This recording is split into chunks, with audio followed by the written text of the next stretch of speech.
Harry and Meghan Markle to have their titles stripped. The Duchess of Sussex has denied wrongly using her former HRH title. Really at breaking point. There are serious allegations. This has reportedly enraged him. Well, Meghan Markle is allegedly very worried that Prince William could move to strip her of her Duchess of Sussex title when he becomes monarch. Of course, Meghan Markle and Prince Harry are facing the grim prospect. In this video, we're going to talk about something huge that happened with Prince Harry and Meghan Markle. Something so big that it shocked the whole world. Prince William is reportedly keen to remove Harry and Meghan's royal titles when he becomes king. We'll cover everything from how it started, what the royal family did, and what this means for Harry and Meghan's future. This is a story about family, duty, and tough choices. it's no secret that Prince William intends to shake up the monarchy when he becomes king. But if you want to know the full truth about what really happened between the palace and the couple in California, then you're in the right place. Make sure to hit that subscribe button and turn on notifications so you don't miss any updates on this incredible story. Join an anti-AI celebrity campaign. Let's dive right in. Nobody heard it happen. There was no big announcement. No news alert popping up on phones. Just a quiet change, like someone closing a door very softly in a huge palace. That's how people who watch the royal family describe it now.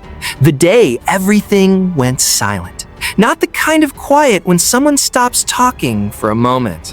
Meghan Markle, meet the truth. Truth, meet Meghan Markle. But the kind of silence that feels heavy.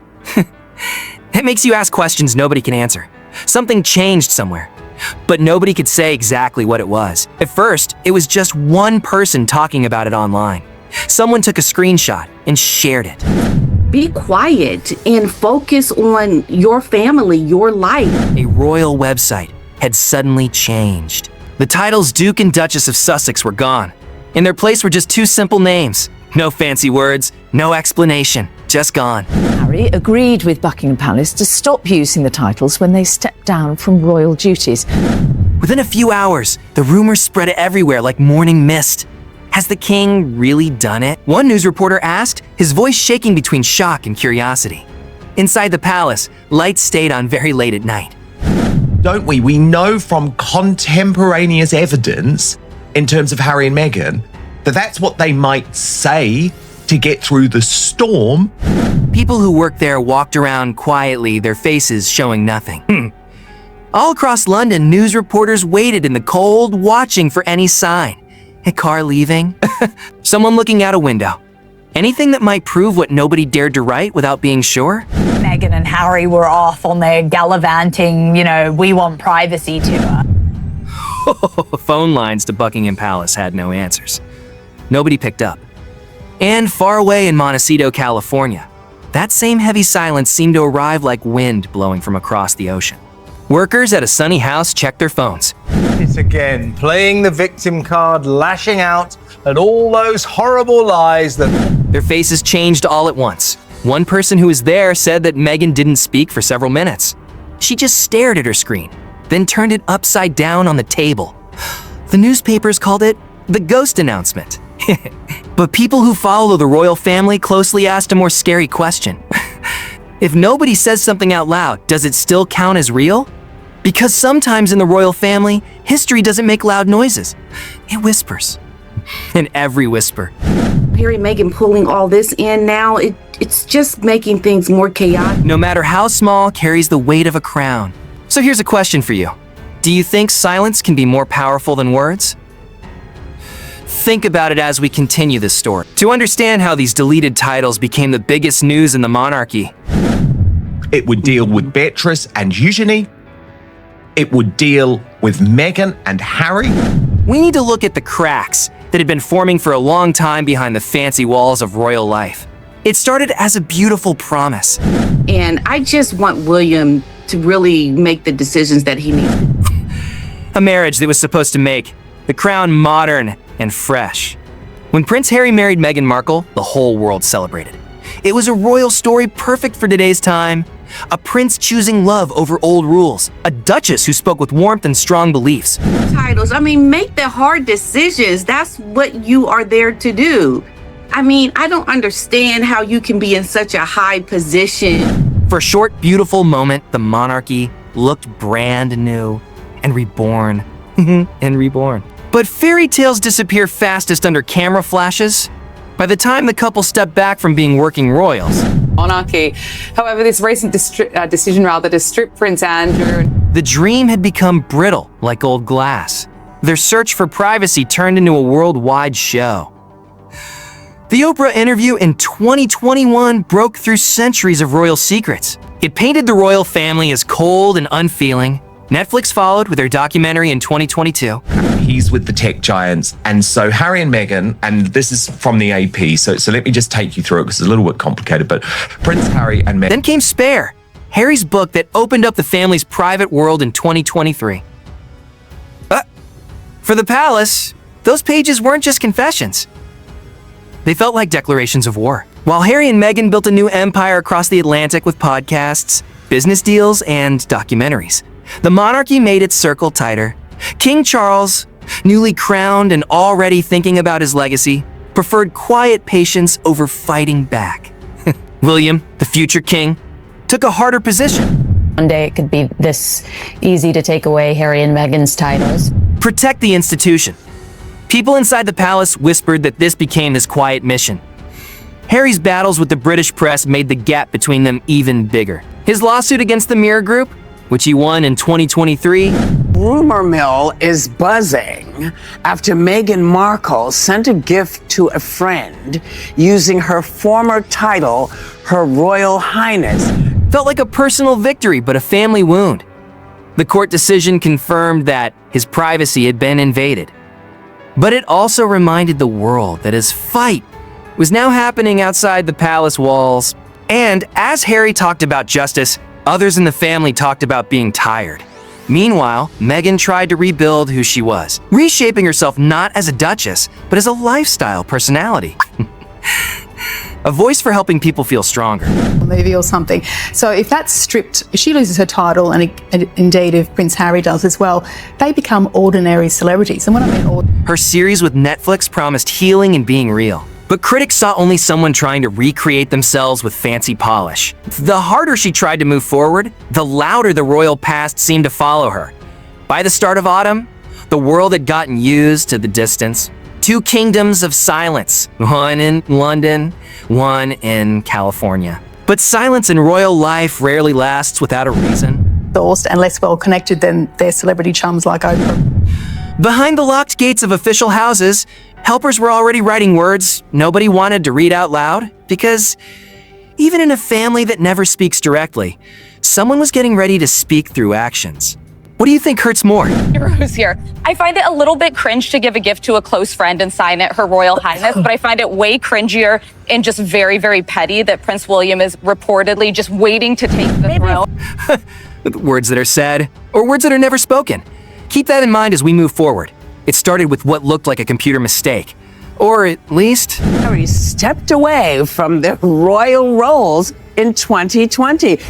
That's what people thought. A routine update on the royal family's official website. Nothing dramatic. Nothing announced. Just a small, quiet change in the early morning hours.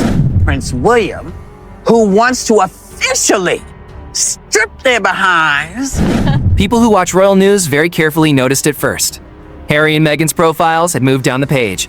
Their titles were cut shorter, made simpler. The Duke and Duchess of Sussex had become simply Harry and Meghan. No statement, no fix, not even a denial. Is Queen Camilla the most reasonable royal? I mean, if this is true, I imagine King Charles's health is her main concern. He has cancer. Within minutes, social media exploded.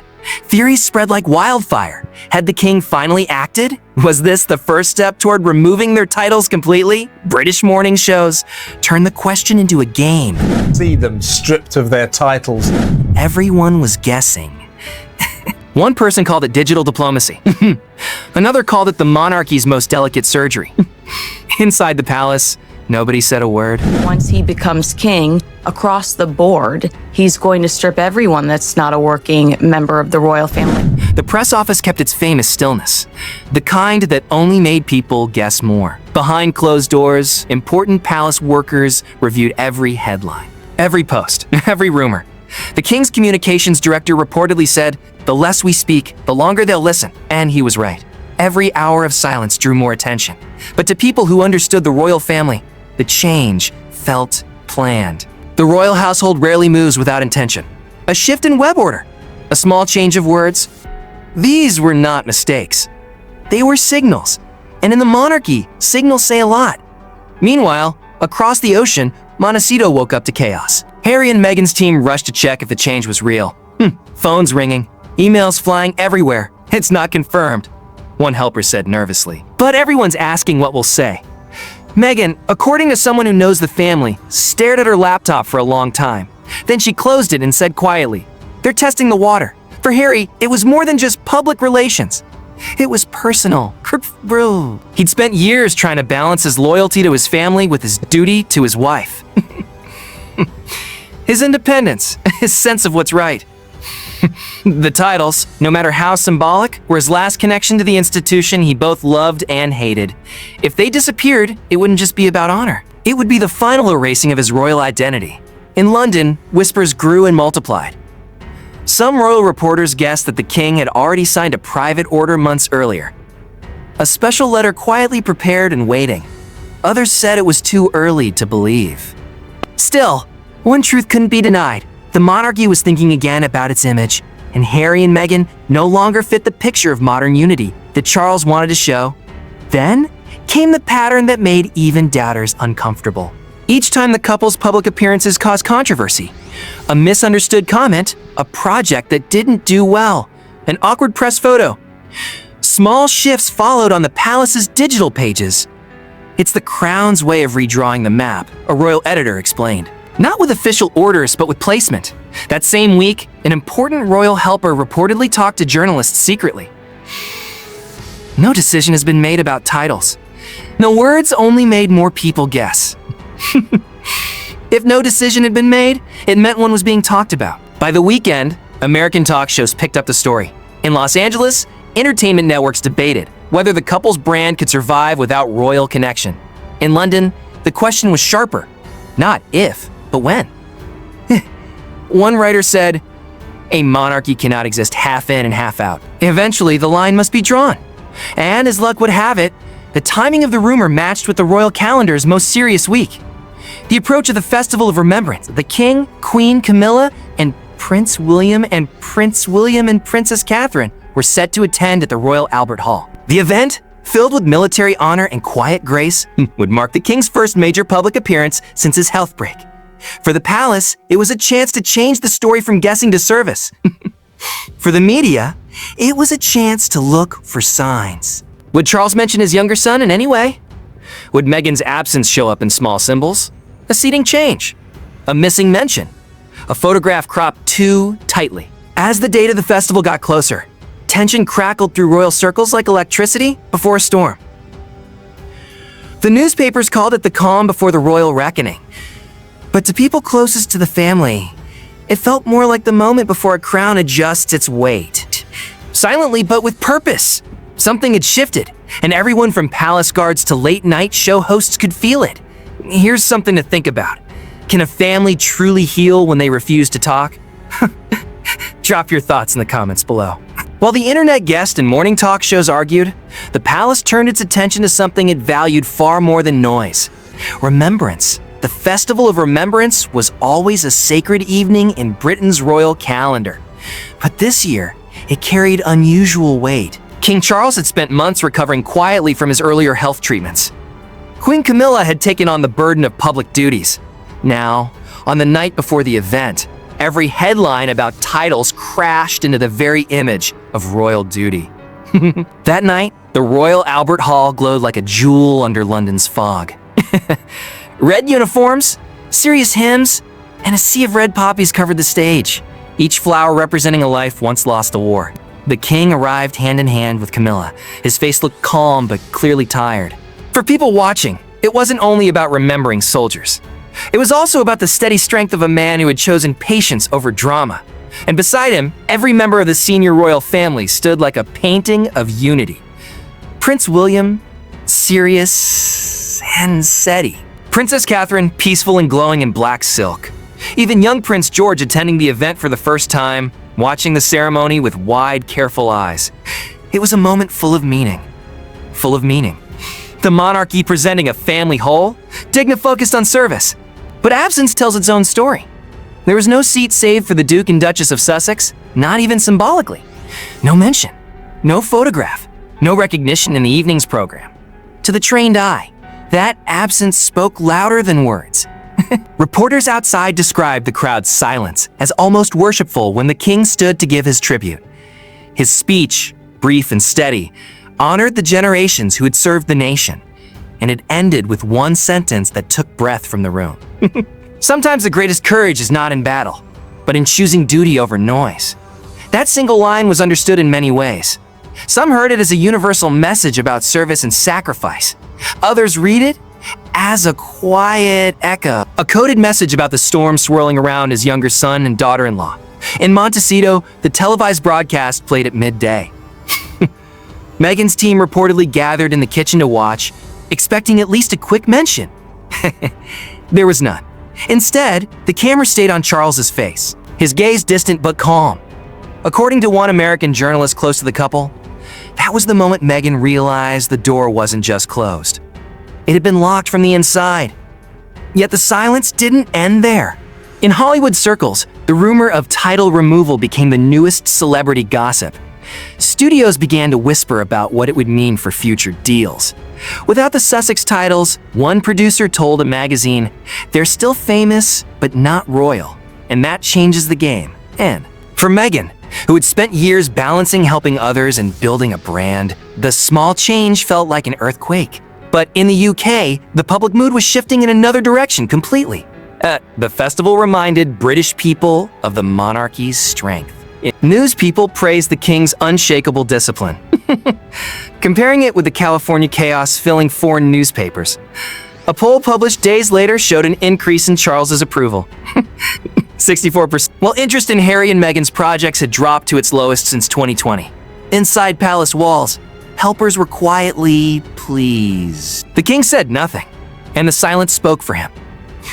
One important palace worker told a newspaper the Festival of Remembrance had done what press releases never could. It changed the story. The monarchy was again a symbol of stability, something sacred in all the noise. Even so, the tension remained fragile. Behind the velvet curtains of the Albert Hall, Charles reportedly shared a brief exchange with William before stepping into the car. "It's done," he whispered, eyes fixed on the passing lights. William simply nodded. He knew what his father meant. Not a legal order, perhaps, but a final choice. The royal line had drawn itself, invisible but unbreakable. That night, when the royal cars left the hall, applause broke out from the crowd gathered along the street. It wasn't loud or triumphant. It was respectful, almost grateful. The monarchy had not shouted, protested, or explained. It had simply endured. Meanwhile, across the Atlantic, millions of viewers replayed the king's line, "Duty over noise." In the comment sections of news channels, debates started again. Was that a message to Harry and Meghan, or simply an old monarch's belief? And that, viewers, is where I'd love to hear from you. Wherever you're watching from, London, New York, Toronto, or Sydney, what did you hear in the king's words? A father's sadness or a ruler's decision? Tell us in the comments below. Your view shapes how this story is remembered around the world. Because sometimes history isn't written in big announcements. It's written in how we understand the silence between them. So what's your take?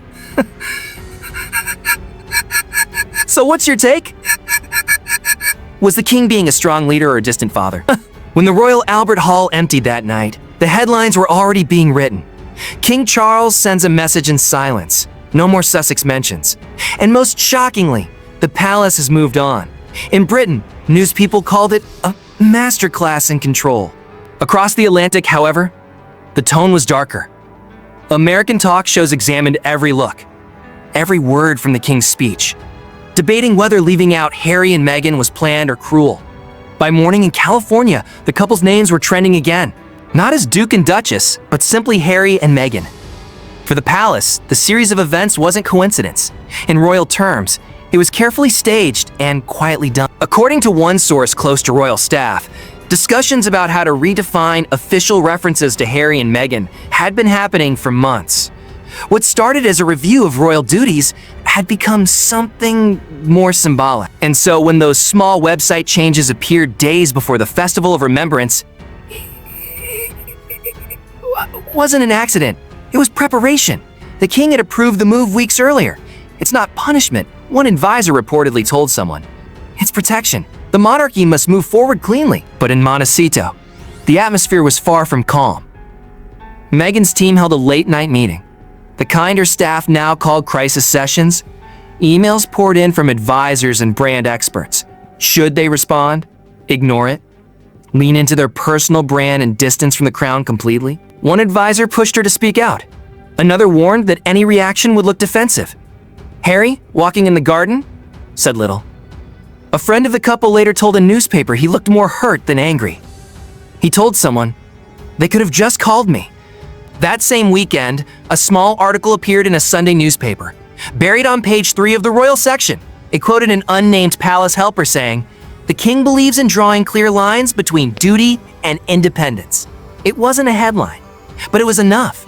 The quote went viral. Feeding the idea that Charles had formally cut off his younger son and daughter-in-law from the royal machine. By Monday, international media made the guessing bigger. One network called it a constitutional cold shoulder. Another labeled it strategic distancing. And in the United States, where audiences often saw Harry and Meghan as underdogs, talk show hosts framed it as a father's betrayal. The divide in tone showed more than geography. It showed two cultures watching the same story through opposite glasses. In London, royal helpers watched the coverage with quiet satisfaction. The strategy was working. Without a single press conference or interview, the monarchy had taken back control of the story. Let them talk, one senior official said. Every headline they write about us reminds people we're still here. But even victories have aftershocks. Late that week, during a private lunch, Charles reportedly told a close advisor that the decision had weighed on him. It's never easy choosing duty over blood, he said softly. The advisor later described the king's tone as resigned, not happy. Meanwhile, the pressure on Harry and Meghan was beginning to show. A planned charity appearance in Los Angeles was canceled without explanation. Their foundation's social media accounts went quiet. The press began describing their silence as planned. But people close to them hinted at deeper tiredness. One friend of the couple revealed that Harry had tried unsuccessfully to reach his father again through messengers. And the message was clear, not now. Behind closed doors in Britain, palace workers called it the quiet divide. The king's line, duty over noise, had taken on a life of its own. It became the motto of a monarchy newly showing its authority. Yet, in the same breath, it showed the tragedy of a family unable to make peace. By the second week of November, the Festival of Remembrance had passed into history books as one of Charles's most important public appearances. Not because of what he said, but because of what he didn't. Harry and Meghan, once the faces of royal modernization, had faded from official vocabulary. And as the poppies on the memorial wilted and the nation turned toward Remembrance Sunday, the king's decision was now a matter of record. Not by official order, but by design. A chapter closed quietly and completely. The only question left was whether the silence would hold, or whether it would echo back across the Atlantic louder than ever. Do you think this silence will last forever? Or is there still hope for healing? Share your prediction in the comments.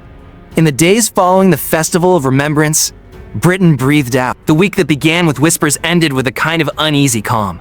The monarchy steady. The storm seemingly contained. Yeah, as any royal historian would tell you, silence rarely means things are fixed. It simply means that words have moved behind thicker walls. Across the United Kingdom, the reaction was mixed but quiet. Older British people praised the king's control, seeing it as proof that tradition still had its protectors. For many of them, Charles's quiet dignity at the Royal Albert Hall had restored faith in a monarchy bruised by years of drama. The younger generation, however, was more divided. On social media, people debated whether the royal family had been too cold, too unwilling to fix a human break, In Montecito, the tone was different. The whispers from London hit their sunny house like echoes from another planet, distant, muffled, but impossible to ignore. Meghan's team released no statement. The couple made no public appearances. What had once been a media storm around them turned into something stranger. Stillness. For the first time in years, their phones weren't ringing constantly with invitations or interview offers. Hollywood, which once wanted them as symbols of starting over, now seemed careful. For Harry, the quiet was heavy. He reportedly spent long mornings walking their garden path, habit his mother once had at Kensington Palace. A close friend told a magazine, he doesn't talk about the palace much anymore. It's as if the words have turned to glass, too sharp to handle. Meghan, always the planner, threw herself into work. Plans for her foundation, her podcast, and her new wellness line resumed behind the scenes. But people who know her say she seemed restless, as if waiting for a sign that never came. Meanwhile, London's press had already shifted focus to royal duties. The next chapter of the monarchy's public schedule was underway. Remembrance Sunday, followed by preparations for Christmas at Sandringham. But even amid the royal routine, traces of worry lingered. An important palace worker was overheard saying, "It's not about titles anymore, it's about finality." Inside the palace, that sense of finality weighed on Charles himself. People closest to him noticed his tiredness, a kind of emotional exhaustion that years of discipline couldn't hide. One insider described him looking at a portrait of his sons as boys, pausing longer than usual before walking away. Camilla, practical as ever, managed his schedule, making sure his health came first, yet she too sensed the cost. "He carries it like duty," she told a friend. "But it's heartbreak, really." By the second week of November, British papers had moved on to other matters. A trade meeting, a state visit, the holiday markets. But Harry and Meghan's absence had created a permanent shape in the royal landscape, a space where their names once stood. In government circles, quiet guessing grew that the palace might soon make the clarified status official. Not a stripping of titles, but a redefinition that left no confusion. The decision, officials said privately, would depend on timing and tone. For now, tone was everything. The king's silence had become the monarchy's shield and its plan, and while it restored public calm, it left private hearts troubled. For every article praising Charles's calm, there was another asking what price was paid for that piece. Even in Montecito, far from London's reign and ritual, the echo of the palace's control could still be felt. "It's strange," Meghan reportedly told a friend. "They never say anything, and yet somehow they always speak first." No further confirmation ever came. No document, no announcement, no correction. Just the quiet certainty that something that couldn't be undone had taken place. Not on paper, but in how people saw things. In the royal family, how people see things as power. And for Harry and Meghan, that power had finally firmly slipped away. What would you do if your family stopped speaking to you? Would you keep trying or move on? Let me know in the comments. The night after Remembrance Sunday, London was hushed under a blanket of rain.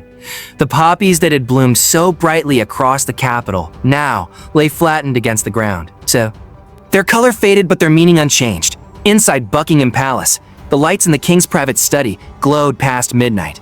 A helper said he'd spent the evening reading letters from veterans and school children.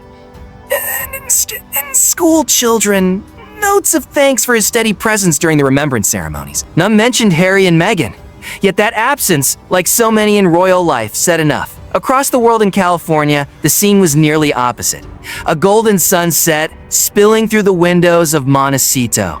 Harry sat on the porch with his son's toy plane beside him, while Meghan arranged dinner plates inside. The world's noise, the headlines, the hashtags, the endless analysis had quieted for the first time in months.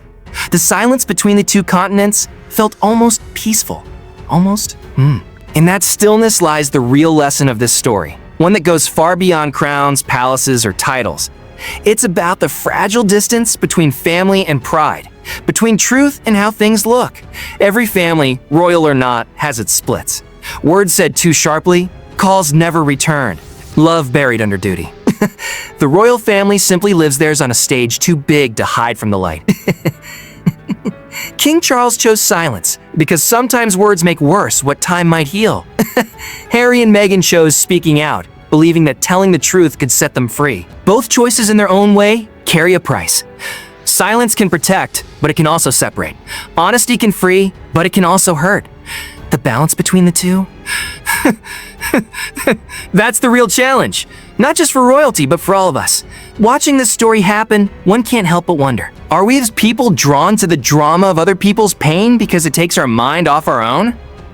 Maybe that's why royal drama continues.